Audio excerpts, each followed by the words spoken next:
Hello and welcome, everyone. I'm Elio San Diego, a proud member of the NXUnite team at Nexus Marketing, and I'll be your moderator for today's discussion. We're excited to dive into our topic, effective nonprofit operations, board buy-in, and strategic planning. And before we meet our incredible panelists and jump into this conversation, I want to share a few quick logistics.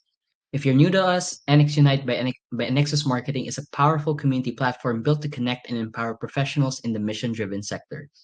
Whether you're looking for upcoming events, trusted tools and partners, insightful podcasts, or industry thought leaders to follow, NXUnite has you covered. We also host webinars, live demos, and panels such as this with expert voices who are making an impact. Today's panel will run for 45 minutes, and we've built in time for both curated questions from our team and live questions from you, our audience tuning in right now. Feel free to submit your questions in the chat at any point during the conversation. We'll dedicate the second half of the panel to answering as many of them as we possibly can. Before we jump in, we just want to say thank you. We're thrilled to have you here with us, part of this mission-driven community, and we truly appreciate you taking the time to learn and engage with today's topic. On behalf of the NXUnite team, thank you again for joining us. Now let's meet our incredible panelists. I'd like to first introduce Brian Abernathy, General Manager at Convergent Nonprofit Solutions. He has a nonprofit career that spans more than 2 decades. Brian provides leadership to a team of 30 plus nonprofit experts in supporting organizations of all types through capital and comprehensive campaign management and an array of other services, including planning and board strategy. Brian, welcome to the panel. Thanks, Elio. Grateful to be here. All right.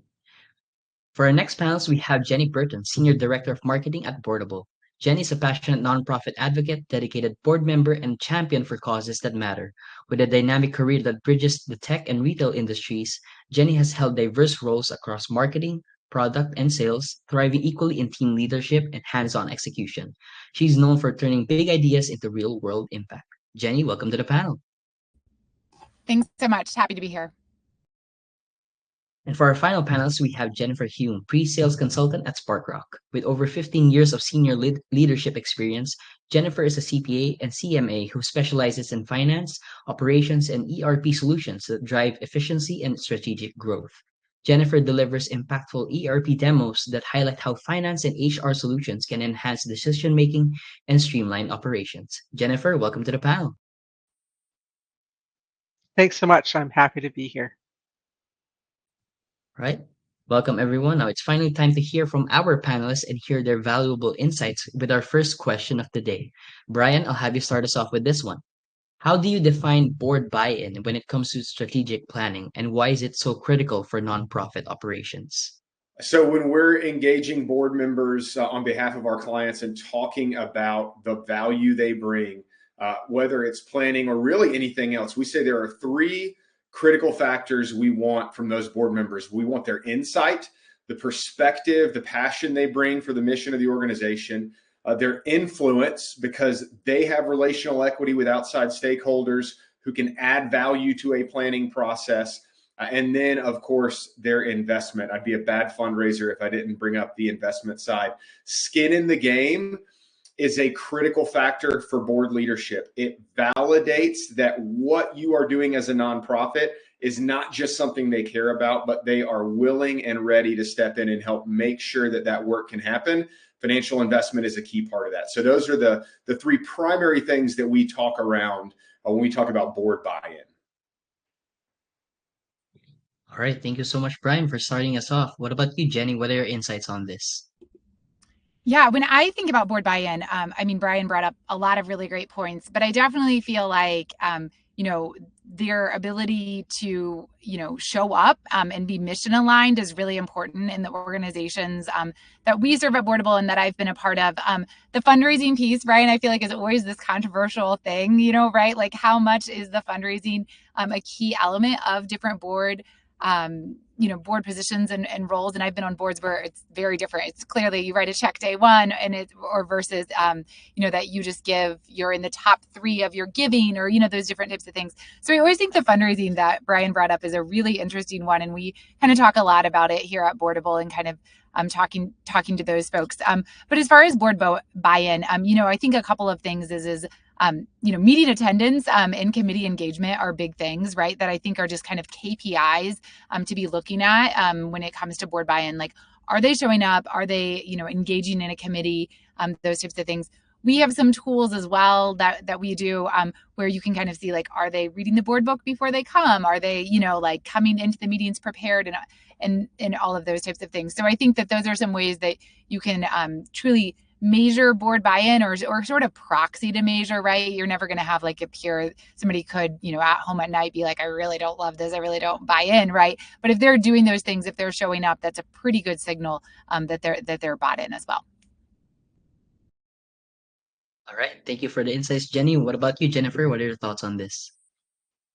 I mean, I love the comments, right, that both Jenny and Brian have talked about, like with the funding and that sort of thing. And I mean, from my personal experience, the boards that I have worked with, been on a couple as well, is something as simple as those board members asking difficult questions, because I found that those board members that really pushed the senior leadership and made that senior leadership uncomfortable, those are the ones that really I felt were really vested in the organizational goals, and keeping that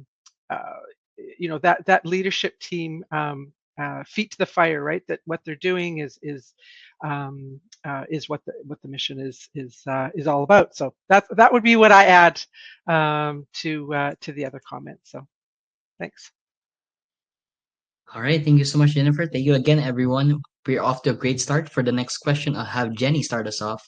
The second question is, what are some early signals that a board is or is not aligned with an organization's strategic direction?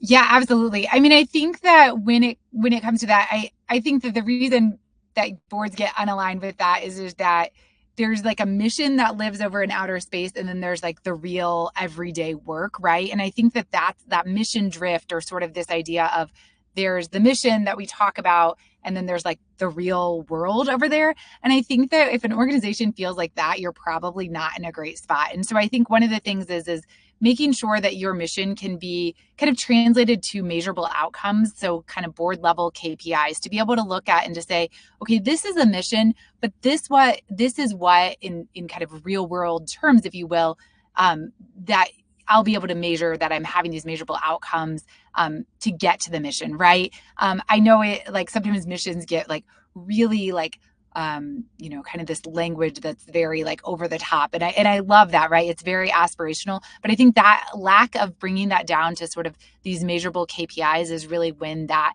kind of disconnect happens. And so I think the faster that a board can really work to kind of this idea of missions to metrics, and we like having a one pager of like, this is the missions and this is what those metrics look like. And then I think also, even just like starting out this conversation, depending on kind of the maturity of your organization, it's like, what KPI, if this moved 10%, would I feel like my mission was really working, right? And so like if you're a after school hunger program, right, like that's I don't want to say a pretty easy one, but a pretty easy one that you might be able to survey folks, and you might be able to like get insights from after school teachers, and like those types of things, right? And be able to say, this is the thing that's going to move it. So I hope that's helpful, but that's kind of my insight is really trying to get accelerating that high level mission down to those tactical KPIs as fast as possible, and getting the board buy-in in that process.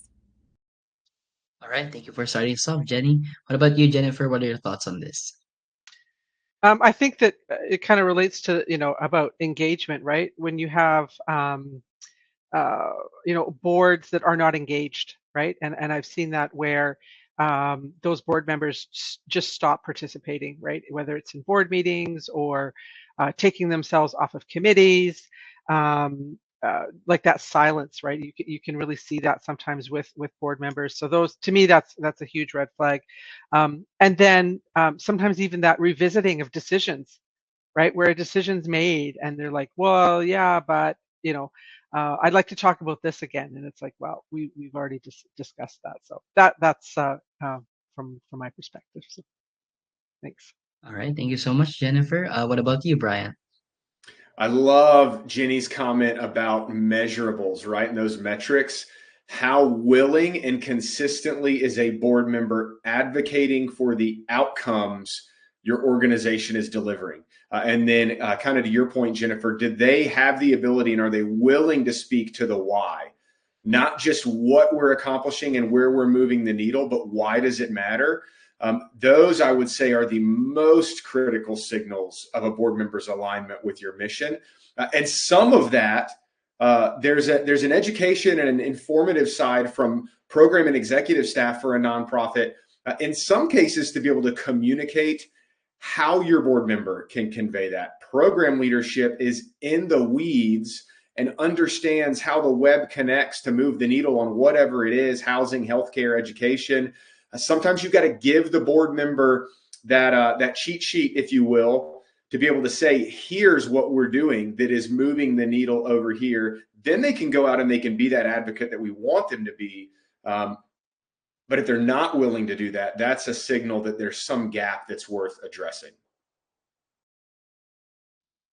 All right. Thank you so much, Brian. Thank you again, everyone. We have so many insights already. We're just getting started. Let's proceed to our third question for this session.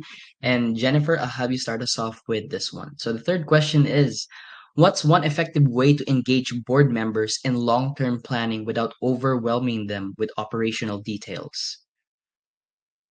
I mean, I think the simple answer to that, I think, is giving them those high level dashboards, storyboards, right, to follow.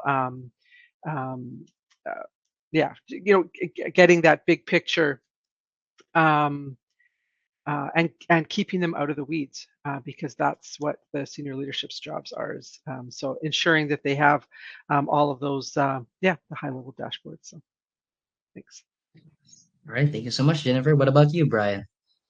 Something that I think is incredibly valuable for board members to be informed in and invited to help shape, asterisk is also critically valuable from a fundraising perspective. I won't be able to take my fundraising hat off, so sorry about that. But having your board members speak into a logic model or a theory of change of what are we doing as an organization and why do we do each program? How does it move us from mission to impact, and connecting those? You can have a lot of really detailed conversations with board members, speaking into their area of deepest passion or expertise, depending on their professional credentials, inviting them to help shape a piece outside of a bigger picture group conversation. What you're really asking them to do is come in and develop ownership over a key component of the plan and the organization's alignment. It's a great way to give them a platform, not just to have ownership, but also, Jenny, to your point of, I'm sorry, Jennifer, it was you, who's going to ask the hard questions, right? Giving them a platform and asking them to pull the yarn on the sweater a little bit. Let's see where this unravels, because we're going to need to tighten all of those things up before we go into a bigger audience. All right. Thank you so much for the insights, Brian. What about you, Jenny? I think it really, for me, it really comes down to, again, sort of like the mission sometimes can get really big. I think strategic plans, I mean, I've seen strategic plans be reams of paper almost, right? And sometimes the appendices are important and relevant and all of those things. But I think really the ability to focus down on 3 to 5 priorities maybe, and having somebody in the organization, so an executive leader as well as a board member kind of tagged on each one of those priorities, and then truly making it a recurring agenda item, right? Like, and not skipping it, not just being like, oh, that's on track, but truly doing that status update on those like 3 to 5 priorities. I mean, it really is one of those things that I think it's that discipline aspect of like, we said these were the three to 5 priorities. We're going to talk about them at every board meeting, right? We're not going to like skip over or gloss over these, and we're going to get an update, and we're going to kind of have that recurring piece there. I think also kind of tracking the tasks with owners there, not down to the nitty gritty level, right? But like the high level, like we're going to be submitting this grant on this day, if that's like a big thing for this organization, or we're going to be like awarding this grant if it's a community foundation, whatever that might look like, and having sort of that visibility there, just so the entire board and organization is all on the same page to like, these are kind of key benchmarks that are going to keep us going against this strategic plan. But I do feel like that 3 to 5 priorities and kind of having a shared owner, like an executive owner, and a board member that's the owner. And, it's probably going to line up to that board member's passions, things that they know more about, in theory, to be able to work together there. So.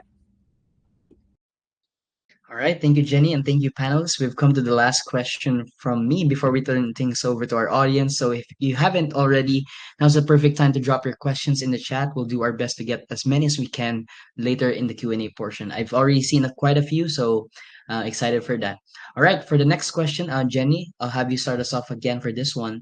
The fourth question is, how do you recommend organizations build board confidence when adopting new tools or launching major initiatives like campaign or a tech platform?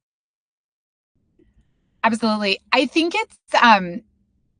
getting their buy-in early, helping them understand the why, right? This is why we need to do this as an organization, and getting their buy-in early into what problem we're solving. I think I see that a lot of times happening with technology or different campaigns or that type of thing.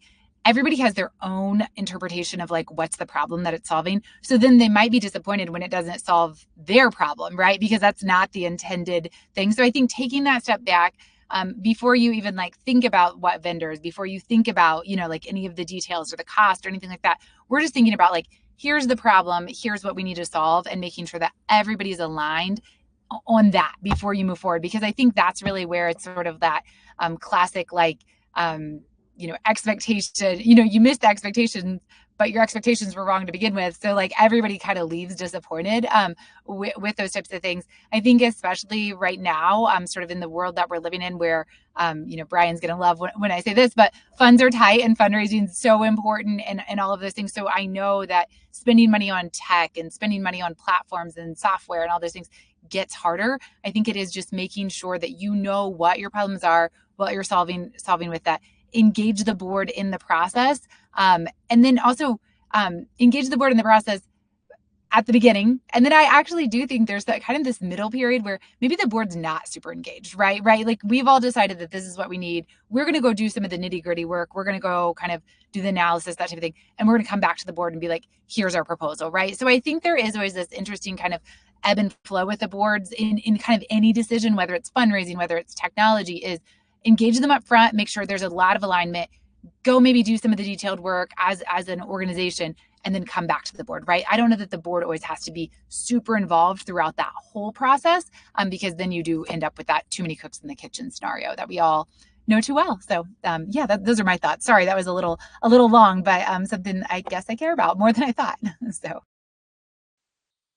No problem, Jenny. Thank you so much for starting us off. What about you, Brian? How do you recommend organizations build that board confidence? So I am not the person to speak to a tech platform, but I can speak to a fundraising campaign, right? If you have major fundraising needs on the horizon and your board isn't aligned around the purpose, the scope, the execution plan, you are almost certainly destined to not be successful, because you will have to have your board step up to be an advocate at a different level for a major fundraising initiative. If it's whatever it might be, capital, comprehensive, endowment, anything you're trying to fund, your board's got to understand the why and be ready to advocate for that. And you should be able to very explicitly clarify what you need from them before you go into that effort, whatever it might be, whether that's your chief development officer, VP of advancement, or a campaign counsel. Giving that clarity, board members will need to know what's expected of them so that they understand how to go out and deliver on that. All right. Thank you so much, Brian. Lastly, Jennifer, what are your thoughts on this? Yeah, I love the, start with why, right? I do lots of that in what I do now, ensuring that they understand, right, the strategic rationale. And but I also think, we talked about, dashboards and providing them with the right level of information, I think is also super important, because you're not going to give them, technical specs or, they want the high level outcomes. Even so far as, if it's a technology or an ERP upgrade, what does that translate into, whether it's employee morale or, less overtime, things like that. Those things, boards like to be, kept apprised of. So I think that, it's really key not to overwhelm boards with technical information, but giving them, those the high level outcomes. And then, of course, when you're in project, if you can celebrate quick wins, right, with them, whether it's at a board meeting, I think is also really beneficial for the board to be excited as well about what's going on. So, yeah, thanks. All right, thank you so much, Jennifer. Thank you again, panelists. All right, the moment I'm sure many of you are waiting for our Q&A portion. Reminder you can continue to send in questions as we go through. We'll work on answering as many as we can. I do have a few questions already from the audience, so let's start us off with the question from Caitlin.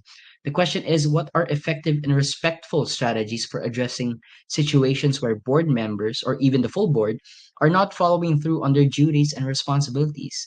How can leadership correct this behavior while maintaining positive relationships and accountability? So for this question, anyone can answer. Feel free to unmute your mic and let our audience know. Well, I can start you off on that because this I love this because I've been on both sides. Defining the roles, like there has to be the roles defined between governance and management. And using metrics, right? Not micromanagement, right? When evaluating. So, yeah, that's. I'm not going to go on and on because the roles and responsibilities have to be defined, and you need strong leadership on both the board and the senior leadership when they cross, right? To be able to say, this is my area, this is your area. Let's make sure that we all understand what our responsibilities are. So. And I love that answer. That's so good. Especially the difference in operating and governing boards, right? Who's going to get in the weeds and who's not. Very quickly, review and understand your bylaws and address term limits.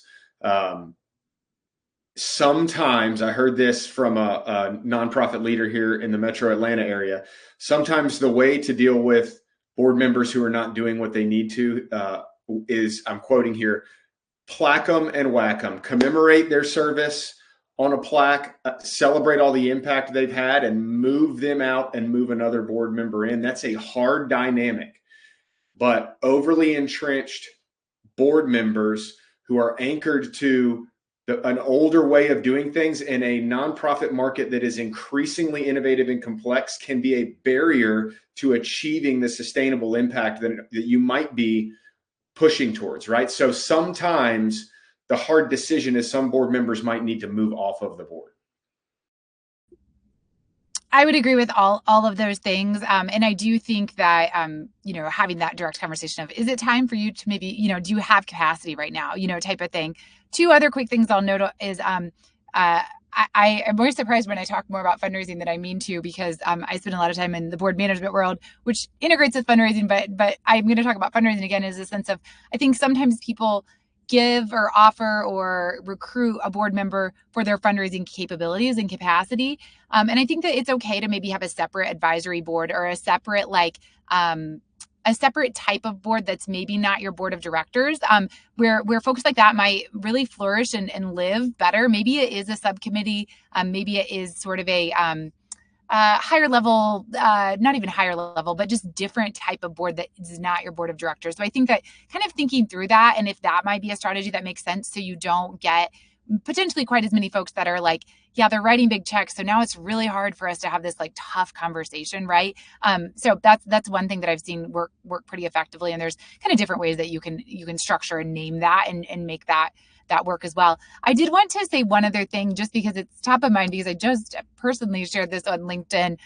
But is this idea? Rhea Wong had it in her newsletter, who is somebody that I would suggest following. I really like her content, but she said something about like, it is a little bit of a culture shift that I just will highlight here. This idea of thank you so much for agreeing to be here.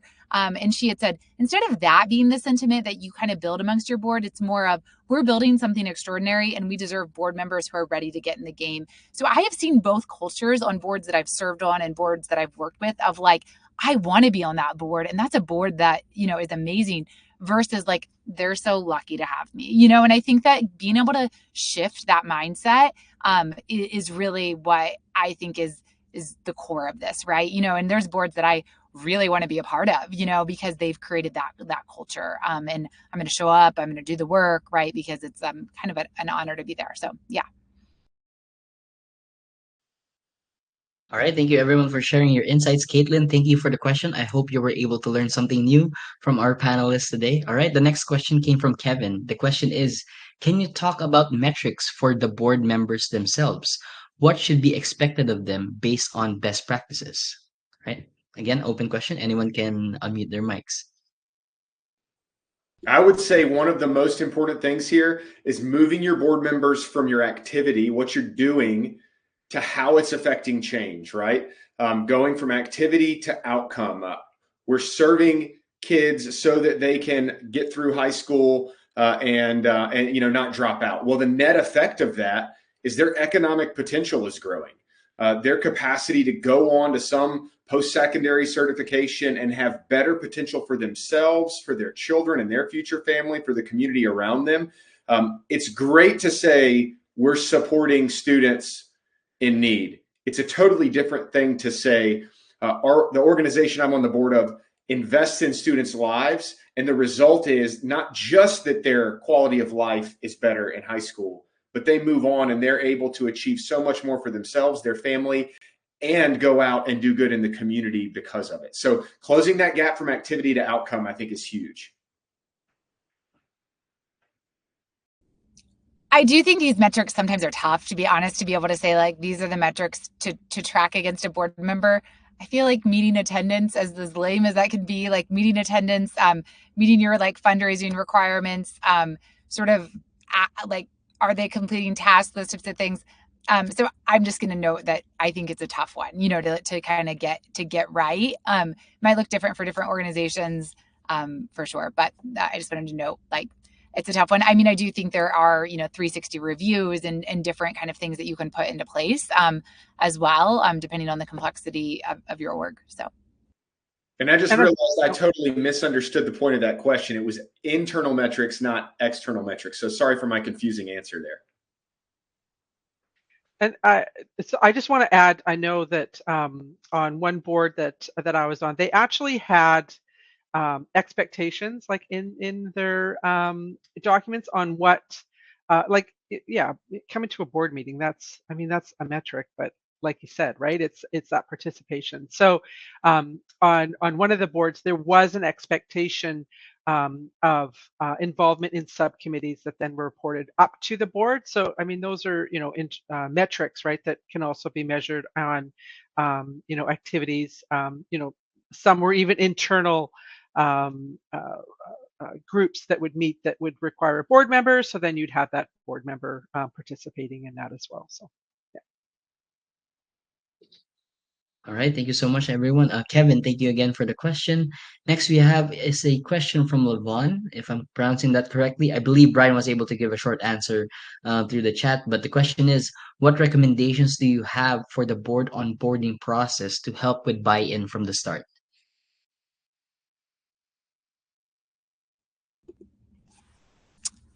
On the board onboarding process, I think that there's, there's all the formality pieces, right, which I think are super important and important to have buttoned up. So like expectations, making sure they know where all their documents are in one central location. I mean, ideally, depending on sort of requirements and public accessibility and all of the things that might be in there, ideally they're able to kind of review agendas and minutes from past meetings, right? So they just kind of like get a flavor of like, what am I walking into? What is this going to look like? I also do really like just sort of a kind of functional, silly thing of like pairing new board members with an existing board member, right? Like kind of having a mentor guide for that, or at least somebody that you can grab a cup of coffee with and, like get to know.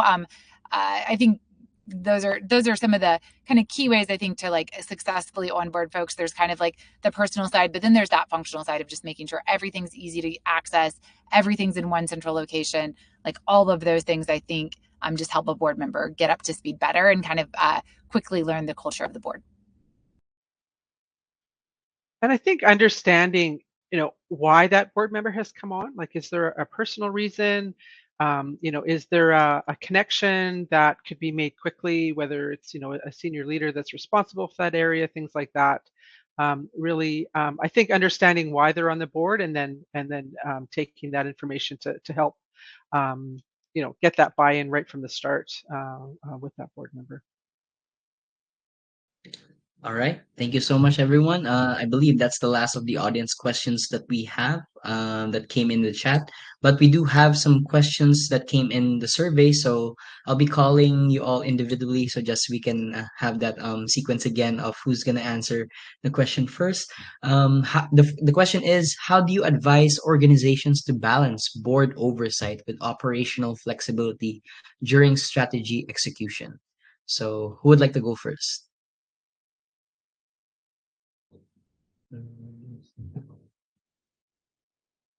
I think a lot of this is bylaws driven, right? And so there's an important step here around board structure that I am not a lawyer. I'm not even going to pretend to be one.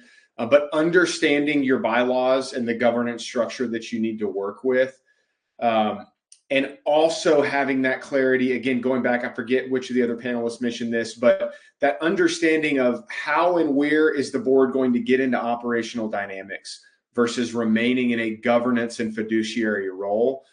When that line gets blurred, it can get really uncomfortable for staff and really exhausting for board members. There may be times in an organization, and I'm on a board where this is the case right now, where because of staff limitations, board members say, hey, let me put my hand up and I will step further in on this so that we can move forward on a major strategic initiative. But very, very good clarity on the front end is critical, and knowing that you're not stepping outside of your bylaws, because that can create some interesting dynamics. All right. Thank you, Brian. What about you, Jenny? Do you have any thoughts on this? Yeah, I mean, I think, well, I'm actually sorry. Do you mind to repeat the question? Because I feel like I got into Brian's answer and just wanted to make sure that I'm back to the question. So the question is, how do you advise organizations to balance board oversight with operational flexibility during strategy execution?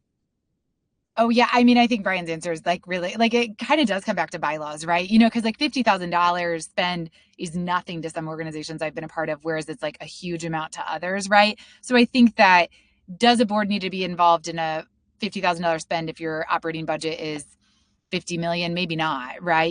But if it is a small operating budget, that number changes. So I do think, while I know I went fiscal really quickly on that one, I do think that that's where a lot of this comes into play is like, I think it's back to that whole like kind is clear type of world, right? That if there's clear expectations and there's like clear bylaws, then this doesn't really become as much of a point of friction, if you will, in the sense of like, should the board be involved? Well, does it involve a C-level hire or fire? Does it involve an expense over this amount? Does it involve our capital campaign? Does it involve, right, there's maybe like a list of 5 or 6 things.